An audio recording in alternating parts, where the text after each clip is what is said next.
आप सभी को मेरा नमस्कार, हाय, हेलो और कैसे हैं आप सब? आशा करती हूँ आप सब ठीक होंगे और आज से 1-2 महीने पहले ना मैंने एक वीडियो बनाई थी। अब वो जो मेरा पर्सनल एक्सपीरियंस है मुझसे जुड़ा हुआ है, मेरे बच्चे से जुड़ा हुआ वो एक्सपीरियंस है। तो मैंने 2 महीने पहले करीब मैंने एक वीडियो बनाई थी, तो मैंने ऐसे हवाबाजी में ही नहीं बनाई थी वो एक्चुअल में मेरे साथ हुआ है और मैं अभी भी उस चीज़ को लेके सर्वाइव करती ही हूँ, मतलब होता रहता है। मेरे साथ प्रॉब्लम्स होती हैं, एक माँ होने के नाते हो ही जाता है, ठीक है। तो बर्थ एस्पीसिया की हमने बात करी थी। इसमें क्या होता है, पैदा होते टाइम बच्चा रोता नहीं है, तो जब बच्चा नहीं रोता है तो प्रॉपर उसके माइंड में ऑक्सीजन नहीं जा पाती है। ऐसा मुझे तब पता चला जब मेरे साथ ये चीज़ हुई। तो जब न्यू पैदा हुई थी, जब मेरी बेटी पैदा हुई थी, वो रोई नहीं थी, तो हम लोग मैं तो बिल्कुल नॉर्मल थी कि ठीक है पैदा हो गई है, या एक सेकंड को मेरे माइंड में ये भी आया था कि बस ये दुनिया में आई है ना? और ये मतलब ये हमारे साथ नहीं रहेगी। तो ये मेरा मैंने सोच लिया था, तो मैं उस टाइम ठीक है, मैंने खुद को समझा लिया था कि बस इसका मेरे साथ बस 9 महीने तक का ही था, जो कि मेरे जब ये पेट में थी तब तक का ही साथ था। तो फिर डॉक्टर ने इसका इलाज वग़ैरह किया, सब चीज़, है ना? जो प्रॉपर इसके 8 8 दिन, हाँ, 8 दिन या हाँ, 8 दिन ये वहीं रही थी। अभी अब तो ये 2.5 साल की होने वाली है, 3 महीने बाद ये 2.5 साल की हो जाएगी। अच्छा, तो मैं सोच रही थी ना इस टॉपिक पे मैं बहुत ही बड़ा वीडियो बनाऊँगी। बड़ा मतलब जो मैं समझा सकूँ, देखो, क्योंकि हमने तो ऐसे कोई पढ़ाई करी नहीं है कि हम इतना ज़्यादा समझा सकें। और आज ना मैं ऐसे ही यूट्यूब में मैं नॉर्मली अपनी व्लॉगिंग कभी-कभी डालती रहती हूँ, क्योंकि घर में बहुत काम होता है, तो हम इतना टाइम नहीं मिलता है यार। वीडियो बना भी दो ना तो एडिटिंग करने का टाइम नहीं मिलता है, तो मतलब एक ज़िम्मेदारी जैसी हो गई थी कि यार वीडियो पे एडिटिंग करनी, ये वो। कई बार तो ऐसा लगता है कि यार क्या सिर दर्द जैसा हो गया है मुझे, मैं क्यों क्यों मैं यूट्यूब में मैंने ये चीज़ डाली होंगी। लेकिन और चीज़ें तो ख़ैर साइड रहीं। पर बर्थ एस्पीसिया आज मुझे कमेंट आया था, देखिए बहुत अच्छा लगता है। अच्छा इन द सेंस कि किसी ने जानना है, कोई ऐसा इंसान है जिसको नहीं पता है और मेरे थ्रू शायद उसको ये चीज़ पता चल गई है। तो ये चीज़ मेरे लिए बहुत अच्छी थी कि मेरे थ्रू किसी एक इंसान को ये चीज़ पता चल रही है और वो उस चीज़ के लिए अवेयर हो जाएगा। अब मुझे बुरा इस बात का ये लग रहा है कि कहीं मैंने देर तो नहीं कर दी, शायद मेरे से डिले हो गया इन चीज़ों को लेके। तो अगर ऐसा कुछ है तो मैं अपनी जैसे वैसे सॉरी बोलना चाहूँगी, बट भगवान करे ऐसा ऐसा आपके साथ या किसी के साथ ना हो, है ना? फिर भी मैं प्रे कर रही हूँ और सब यही चाहेंगे कि सब हँसी-खुशी रहें, सब अपनी ज़िंदगी में अच्छे से रहें। तो हम बात कर रहे थे एस्पीसिया की, और मैं एक टॉपिक को बार-बार बोल दूँगी क्योंकि दिमाग में इतना याद नहीं रहता है कि पता चल रहा है, फिर लोग सोचने कि यार इसने ये चीज़ 2 दिन पहले भी बोल दी थी, या अभी 2 सेकंड पहले ही तो इसने ये बात बोली थी, फिर से बोलने लगी है, पका रही है। नहीं, ऐसा कुछ नहीं है। आपको पकाने का मेरा कोई ऐसा कोई इरादा किसी का नहीं होता है कि कोई किसी को पकाए, है ना? माइंड में और चीज़ें भी चल रही होती हैं। तो ठीक है, फिर से हम बात करते हैं बस बर्थ एस्पीसिया की। इसमें बच्चा रोता नहीं है, तो ऑक्सीजन उसके माइंड में प्रॉपर नहीं जा पाती है। तो इसके इस ऐसा होने के बाद, ऐसी कंडीशन से गुज़रने के बाद बच्चे को क्या-क्या झेलना पड़ता है, या बच्चे के साथ कैसा-कैसा हो सकता है, ये मुझे डॉक्टर ने बताया था। और मैंने खुद भी यूट्यूब पे रिसर्च करी थी। तो इसमें क्या होता है कि जो बच्चा होता है ना, वो मेंटली डिस्टर्ब हो सकता है, मेबी मेंटली डिस्टर्ब हो सकता है, या हो सकता है कि उसके जो हमारी मोटर स्किल्स होती हैं बच्चों की ना, या कुछ भी, मतलब किसी चीज़ को ग्रैब करना या बात करना, तो बच्चे में स्पीच डिले हो सकती है। वो बच्चा बहुत देर में बोलेगा, औरों के कंपैरिज़न बहुत देर में बच्चा बोलना शुरू करता है। और इसमें ये भी होता है कि बच्चे का कोई भी बॉडी पार्ट या कुछ भी एक ऐसा बॉडी पार्ट हो सकता है, या तो वो बहुत स्लोली बढ़ेगा, या वो बढ़ेगा ही नहीं, वहीं रुक जाएगा। ऐसे केस में कई बार क्या होता है ना, बच्चे जो होते हैं, जो बच्चे पैदा होते टाइम नहीं रोते हैं, मैंने खुद ने ऐसा एक केस सुना है, देखा मैंने भी नहीं है, मैंने सिर्फ सुना है। मेरी इच्छा है कि मैं उस बच्चे की माँ से मिलूँ, और मुझे नहीं पता मैं कब मिलूँगी, क्योंकि वो अ, अभी मैं सिर्फ मतलब ये मत सोचना कि मैं गप मार रही हूँ, क्योंकि ये इंटरनेट है और हम ऐसे किसी की प्राइवेसी हम डिस्टर्ब नहीं कर सकते, है ना? तो वो बच्चा ना, उसकी हाइट नहीं बढ़ी है, मतलब ऐसा मुझे पता चला है, और वो पैदा होते टाइम नहीं रोया था। तो इन चीज़ों से ना, जब ये चीज़ें मेरे कानों में पड़ती हैं, मुझे क्या यार, किसी को भी, हम तो फिर भी माँ-बाप हैं, और कोई हम अगर किसी की अगर हम चचेरे-तेरे हम कुछ भी होते ना, उतने में भी हमें बुरा ही लगता। तो मैं तो बस सुबह-शाम यही दुआ करती हूँ, भगवान मेरी बच्ची को उस दिन तो आपने नहीं रुलाया, पर ज़िंदगी भर मत रुलाना। जैसे वो उस टाइम पैदा हुई थी शांत, वैसे ही वो अपनी ज़िंदगी एक नॉर्मल बच्चे की तरह जी सके। तो ये कुछ चीज़ें थी जो मुझे पता चली कि ऐसा होता है बच्चों के साथ, है ना? बॉडी पार्ट कुछ भी, मतलब या तो वो लचक के चलेंगे या उनका एक हाथ टेढ़ा हो, या कुछ भी ऐसा जो आपको एब्नॉर्मल बना दे, कुछ ऐसा चीज़ उनके साथ हो सकती है। तो मेरे केस में क्या हुआ था, क्या मैंने लापरवाही करी थी? ऑफ़ कोर्स मैंने लापरवाही करी थी। और जैसे कि मैं पहले वीडियो में बता चुकी हूँ कि मैंने अपने थायराइड को सीरियसली नहीं लिया, ठीक है? तो बिल्कुल थायराइड एक ऐसी चीज़ है, बीमारी है, जो आपको स्लोली वो स्लो पॉइज़न कहते हैं थायराइड को। जब हम उसके बारे में पढ़ते हैं या तो वो बहुत ही धीमा ज़हर होता है, वो आपके साथ-साथ आपके अपनों की ज़िंदगी डिस्ट्रॉय कर देता है। और मैं तो ऐसा अभी कुछ भी नहीं कहना चाहूँगी, क्योंकि मैं तो अभी उस फ़ेज़ में गुज़र रही हूँ। मुझे इंतज़ार है अपने बच्चे के 5 साल तक होने का। और क्योंकि ऐसा कहते हैं कि 5 साल तक अगर बच्चा नॉर्मल है तो ज़िंदगी भर वो अ, मेंटली और फिज़िकली नॉर्मल ही रहेगा। तो इससे पहले मैं कुछ भी भविष्यवाणी नहीं करना चाहती, ना मैं ऐसा चाहती हूँ कि मेरे साथ हो, ना मैं ऐसा चाहती हूँ कि किसी बच्चे के साथ हो। तो मैंने यहाँ आपको बता दिया कि बच्चा जब जन्म के समय नहीं रोता है तो उसके साथ ऐसा हो सकता है ना? कि बच्चे मेंटल हो सकते हैं, स्पीच डिले हो सकती है, मतलब बोलना कुछ चाह रहे हैं, बोल कुछ रहे हैं, समझ नहीं पा रहे हैं चीज़ों को। जो न्यू है ना, अभी भी हमसे इशारों में बात करती है। तो मैं तो भैया बस फिंगर क्रॉस, हाथ जोड़े कि देखते हैं क्या लिखा है अपनी किस्मत में। तो ये मेरा पर्सनल एक्सपीरियंस है, तभी ये बात लंबी भी खिंच जा रही है। 6 मिनट में आपको वही बातें घूम फिर के सुनाई दे रही हैं। अच्छा, हाँ, तो थायराइड के बारे में बात करते हैं, लेकिन उससे पहले हम कुछ और चीज़ों के बारे में भी बात कर लेते हैं। सिर्फ़ थायराइड ही नहीं, और चीज़ें भी इसके पीछे मुझे लगता है कॉजेज़ हो सकते हैं। जैसे कि हम जब प्रेग्नेंट होते हैं, या जब हमें पहली बार ये गुड न्यूज़ पता चलती है कि भैया अब एक बच्चा इस दुनिया में आने वाला है, हम उसे लाने वाले हैं।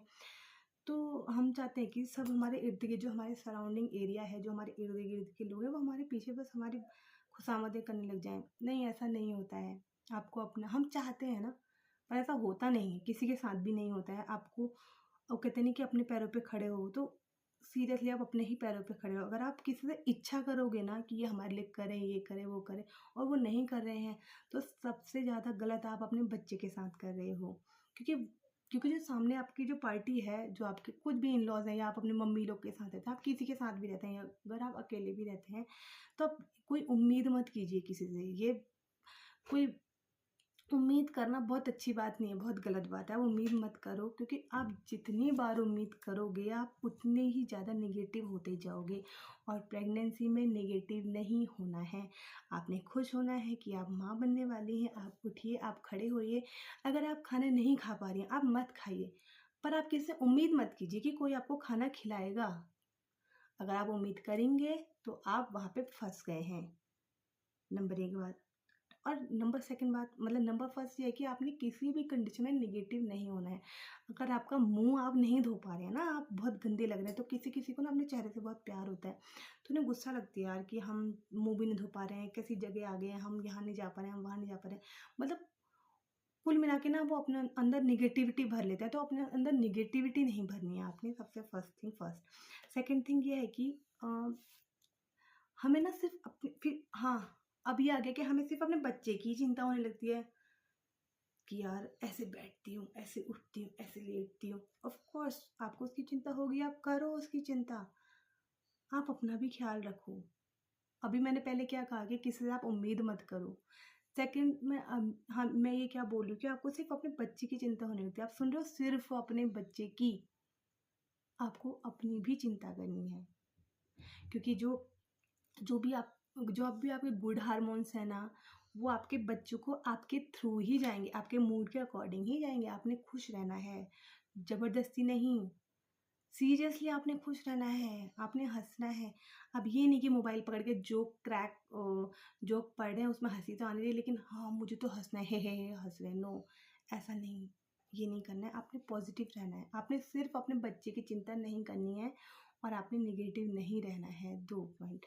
नंबर थर्ड, सबसे बड़ा पॉइंट, थायराइड। मुझे थायराइड था और मैंने सिर्फ ये सुना था कि जिनको थायराइड होता है उनको बच्चे कंसीव नहीं होते हैं। मुझे थायराइड था, मुझे पता था और मुझे बेबी कंसीव हो गया था तो मैं खुश थी कि मेरा थायराइड तो कितना अच्छा है, मेरे तो बेबी कंसीव हो गया, मैं तो भगवान की बच्ची हूँ, भगवान का मुझ पे हाथ है। इस टाइप के थॉट्स मेरे मन में थे। भगवान के तो हर कोई बच्चा होता है यार। भगवान ने मुझ पे रहम करा कि थायराइड होने के बाद भी मेरे को बच्चा उन्होंने कंसीव करवाया है भगवान ने, है ना? भगवान की ही तो आशीर्वाद रहता है। तो मैंने उस चीज़ को ना बहुत ही लाइटली लिया और मुझे इस चीज़ के बारे में पता नहीं था। तो आप लोग भी अपने थायराइड को हल्के में बिल्कुल मत लेना। यहाँ मैं एक स्टोरी आपको शेयर कर रही हूँ जो मैंने आपको बताया था। जिस बच्चे की हाइट नहीं बढ़ रही है उसकी मम्मा ने ये करा था, जो उसकी मम्मी थी उन्होंने ये करा था कि उनके ना बेबी पहले कंसीव नहीं हो रहा था या कुछ भी था, उनको भी पता था कि उनके थायराइड है। तो वैसे तो खैर वो उनका बच्चा फर्स्ट बेबी है, इतना मुझे कुछ नहीं पता। तो ये था कि उनको थायराइड था और वो गोलियाँ खाती थी, है ना? तो जब उनके ना बेबी कंसीव हो गया ना, उन्होंने वो गोलियाँ छोड़ दी। आपने ऐसा नहीं करना है और मैंने भी गोलियाँ नहीं छोड़ी थी। तो गोलियाँ मत छोड़िए, डॉक्टर से टाइम टू टाइम मतलब हर दूसरे महीने आप जाइए, हर तीसरे महीने जाइए, क्योंकि उ गोलियाँ हमारा थायराइड ख़त्म नहीं करती हैं, सिर्फ़ कंट्रोल करती हैं। तो वो थायराइड ना जो हमारे हार्मोन्स डिसबैलेंस हो रखे हैं ना, उसको वो कंट्रोल करने का काम करेगा। ठीक है? तो आपने थायराइड का चेकअप प्लीज़ हाथ जोड़ के विनती है, 9 महीने की प्रेगनेंसी होती है, आप 3 बार तो अपने थायराइड का चेकअप हर 3-3 महीने में ज़रूर कराइएगा। और खाना आप अपना अच्छा रखिए। एक छोटी-सी टिप्स है, अगर किसी को इस चीज़ से एलर्जी नहीं होती है तो वो इस जो क्या कहते हैं काढ़ा बोलते हैं या कुछ भी आप उसको ड्रिंक बोल सकते हैं, आप उसको लीजिए, करिए। ये मुझे मैं अब कर रही हूँ क्योंकि मेरी तो क्या कहते हैं, हाँ, अब तो न्यू 2.5 साल की होने वाली है, तो मैं अब वो पी रही हूँ तो मुझे बहुत रिलैक्स है। आप क्या कीजिए, काली मिर्ची लीजिए थोड़ी-सी 4-5 दाने और उसको कूट लीजिए, पानी में डालिए, फिर वो पानी उबालिए। देखिए, उबलते हुए पानी में आपने नहीं डालना है, पहले उसको पानी में ही डाल देना ताकि काली मिर्च और पानी साथ-साथ उबले, उसके जितने गुण हैं पानी के साथ बने रहें। उबलते पानी में डाल देंगे तो कोई गुण इतनी जल्दी नहीं आएँगे, तो वो साथ-साथ उबलें। आप उसमें डाल सकते हैं अजवाइन अगर आपको पसंद है तो, ठीक है।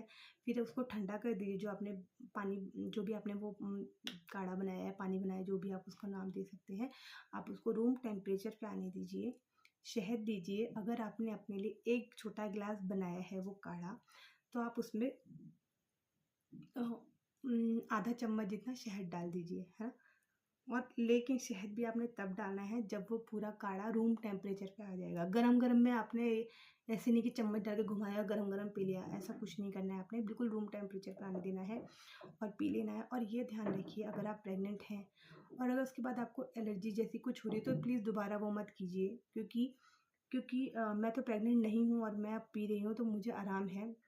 मुझे आराम ऐसे है, मैं आपको बताती हूँ, क्योंकि 2-3 महीने पहले मेरे यहाँ पे ना रात में ना मुझे बहुत प्यास लगती थी। मतलब गला ऐसे हो जाता है जैसे कि वो आलू के पापड़ नहीं होते जो आलू को मैश करके बिल्कुल मिर्च मसाले के साथ वो पापड़ बना देते हैं, वो सूख नहीं जाते हैं। मैं तो ऐसे ही समझा सकती हूँ, मेरा गला बिल्कुल सूखे पापड़ की तरह होने लगता था, है ना? मुझे रात में ना रोज़ 2 ढाई 3 बजे बहुत प्यास लगती थी, मतलब मैं ऐसा लगता था कि मैं 1-1 लीटर पानी पी जाऊँगी और शायद मैं गिनती तो नहीं थी, मैंने जग पकड़ा मुँह में, बिल्कुल पानी ले लिया। मुझे पता भी नहीं चलता था कि मैं 1 लीटर पी रही हूँ या आधा लीटर पी रही हूँ, लेकिन मैं पानी बहुत पी जाती थी, वो भी सिर्फ़ उस टाइम। रात में मुझे बहुत प्यास लगती थी।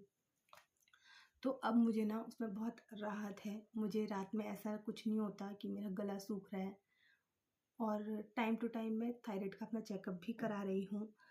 और हाँ, ये मुझे आराम है उस काढ़े की वज़ह से।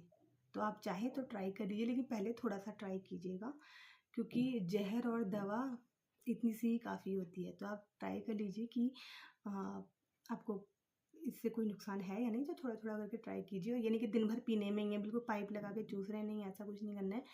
सुबह या शाम को सोते टाइम आप उस चीज़ को ले सकते हैं। और हाँ, जब भी आप ये काढ़ा पिएँ तो खाना खाने के आधा घंटे बाद पिए। जब आप खाना अपना खा रहे हैं तो उसको प्रिपेयर करके रख लीजिए, पानी रूम टेम्परेचर में आ जाएगा आधे घंटे में, है ना? तो रूम टेम्परेचर में ही करना है। एक चीज़ मैं कितनी बार बता दे रही हूँ ना।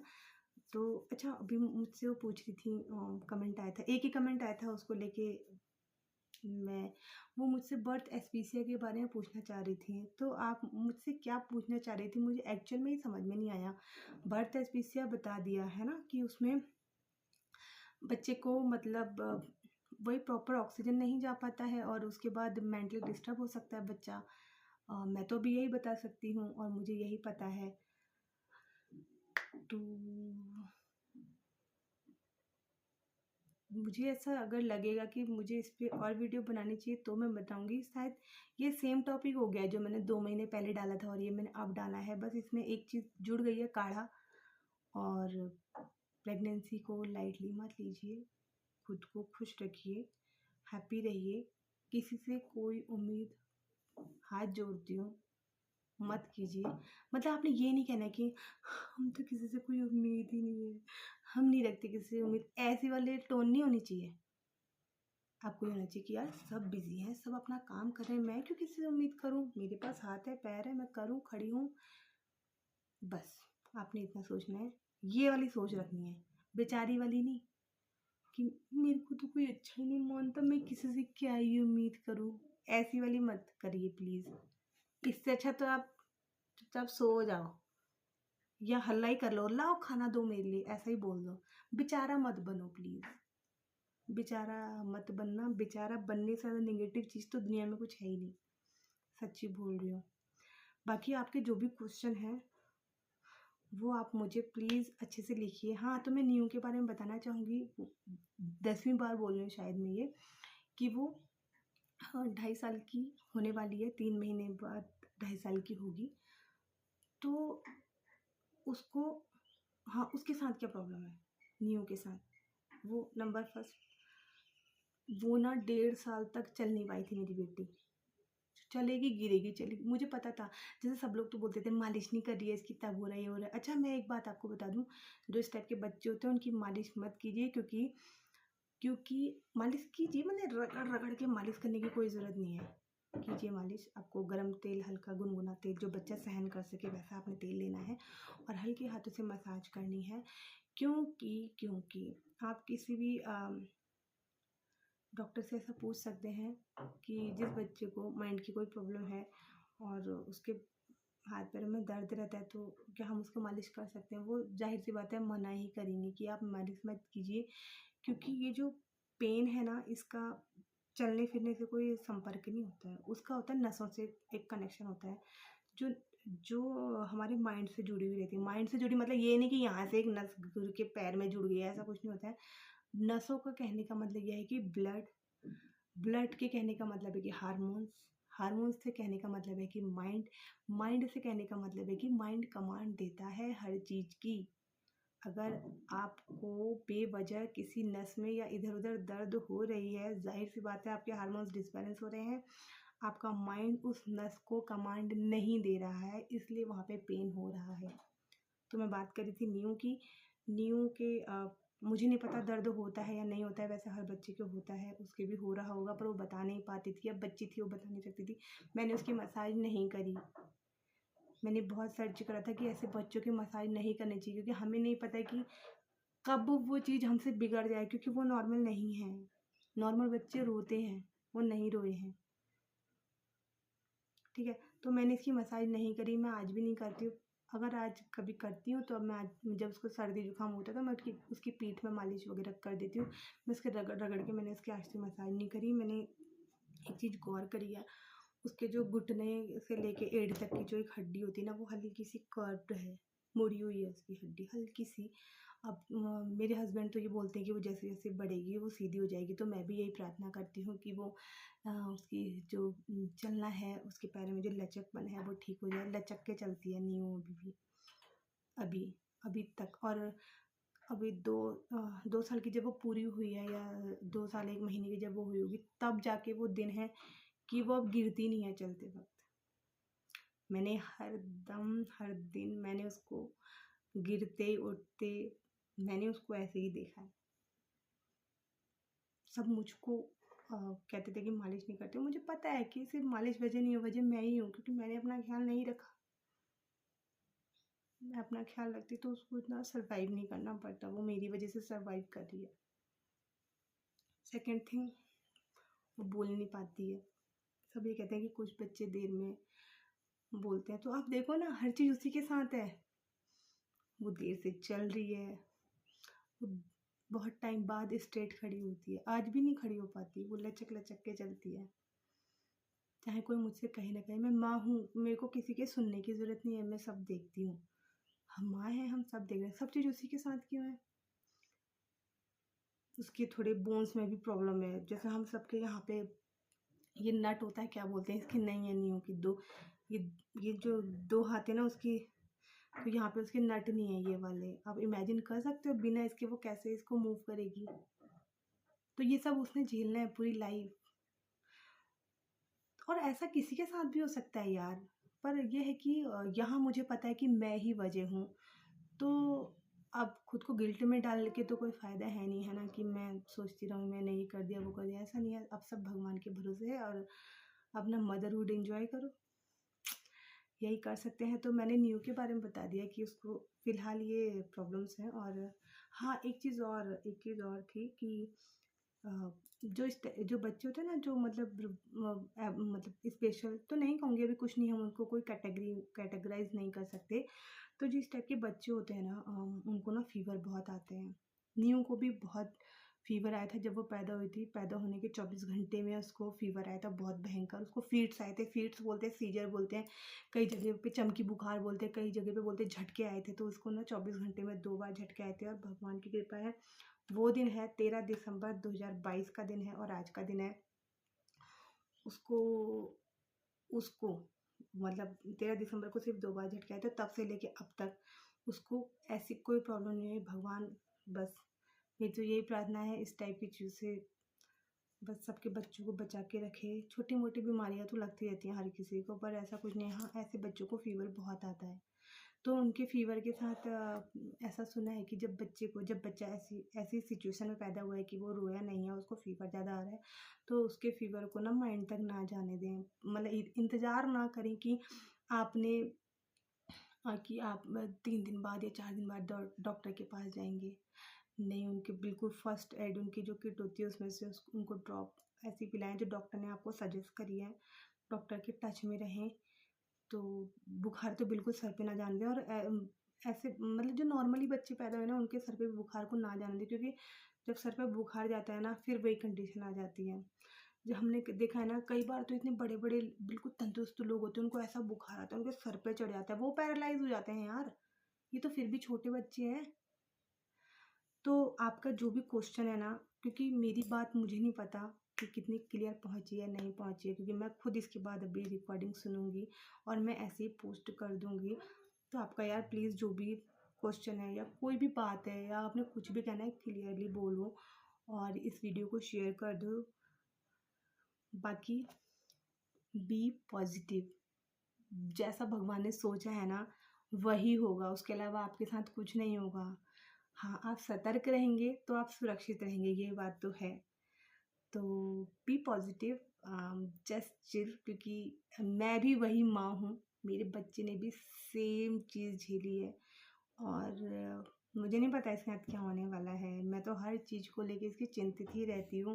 मेरे को बहुत चिंता है, अभी भी बहुत चिंता है। मैं फिर बोल रही हूँ, मुझे सिर्फ इसके 5 साल के होने तक का इंतज़ार है। लेकिन जस्ट चिल चिल रहने के अलावा हमारे पास कुछ है नहीं। और फिर वही बात है, पॉजिटिव रहिए। और हाँ, थायराइड पे मैं ज़रूर वीडियो बनाऊंगी इसके बाद, अगर इसमें मुझे 1 हफ्ते के अंदर सही रिस्पांस आया, क्योंकि कई बार ना हम बहुत निगेटिव हो जाते हैं। तो थायराइड के बारे में मैं बस इतना बताना चाहूँगी कि थायराइड आपको बदसूरत बना देगा। यस, ये सच है। मेरी बहुत सी ऐसी फ़ोटोज़ हैं जो अगर किसी ने देख ली ना, भगवान ना करे कि किसी को ऐसा मैं दिखाऊं, पर जब समझाना होगा, जब इस चीज़ की सीरियसनेस अगर किसी को समझ में आएगी, और कुछ लोग होंगे जो मेरी इस बात से ताल्लुक़ रख रहे होंगे कि थायराइड ने उन्हें बदसूरत बना दिया है। और मैं भी एक थायराइड की पेशेंट हूँ, ऑफ कोर्स मेरे साथ ऐसा हुआ है। तो बी पॉजिटिव। इतनी सारी नेगेटिव बात करने के बाद बी पॉजिटिव। अच्छा, मुझे वैसे इतना तो नहीं लग रहा है कि मैंने नेगेटिव बात करी, बट हाँ अवेयर ज़रूर मैंने किया है। तो जब इंसान को अवेयर करना होता है तो एक डर ज़रूरी हो ही जाता है, वो डर आ ही जाता है। तो अवेयर रहने का मतलब ये है कि आप अच्छा सोचें, पॉजिटिव रहें, भगवान के हाथ में छोड़ दें और उन लोगों से संपर्क में रहें जो आपके साथ हँसते खेलते रहते हैं या आपके साथ कोई चुगली चपाटी नहीं करते हैं। चुगलखोरों से सावधान। तो मतलब औरतों के लिए है ये बात, चुगलखोरों से सावधान, क्योंकि वो चुगलखोर ना कभी किसी को खुश नहीं देख सकता। तो जो चुगलखोर है ना, वो आपके माइंड में नेगेटिविटी भरता रहेगा, भरता रहेगा, भरता रहेगा, भरता रहेगा, भरता रहेगा। नेगेटिव लोगों से सावधान, दूर रहिए प्लीज़, हाथ जोड़ के विनती है। अगर आप प्रेग्नेंट हैं तो ज़रूर दूर रहिए। और मुझे नहीं पता इस बात से कोई ताल्लुक है या नहीं, बस बोल दिया तो बोल दिया। तो मुझे प्लीज़ अपने क्वेश्चन मुझे बताइए, आपके मन में कुछ भी जो बात है वो बताइए। क्या आपने थायराइड के बारे में जानना है तो बताइए, वरना मेरी डेली ब्लॉगिंग तो चलेगी, मतलब हफ्ते में डेली ब्लॉगिंग चलेगी। नाम डेली ब्लॉगिंग चलेगी हफ्ते में, तो वो तो चलेगी। प्लीज़ आप मुझे ज़रूर बताइएगा कि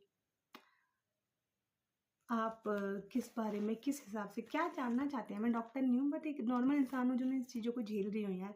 डॉक्टर ही सब कुछ होता है क्या? नहीं, डॉक्टर तो बस गोली पकड़ाता है। तो ठीक है, तो करके अब तोते को उड़ने का टाइम आ गया है। तब तक आप लोग अपना ख्याल रखिए, अपने बच्चों के साथ खुश रहिए, बी पॉजिटिव, सब अच्छा होगा। भगवान, अल्लाह, ईश्वर, गुरु, आप जिसको भी मानते हैं, जीसस, आप जिसको भी मानते हैं, मुझे नाम भी नहीं आ रहे हैं, उनके आगे हाथ जोड़िए, वो सब अच्छा करेंगे, आपको सारी शक्ति देंगे, आपको सारे रास्ते दिखाएंगे। और निगेटिव नहीं रहना है, please be positive, please be positive. हाथ जोड़ के बेनती है भाई, बेनती, पंजाबियों वाली बेनती। तो इस वीडियो को हम यहीं विराम देते हैं। बाय, टेक केयर, अपना ख्याल रखना।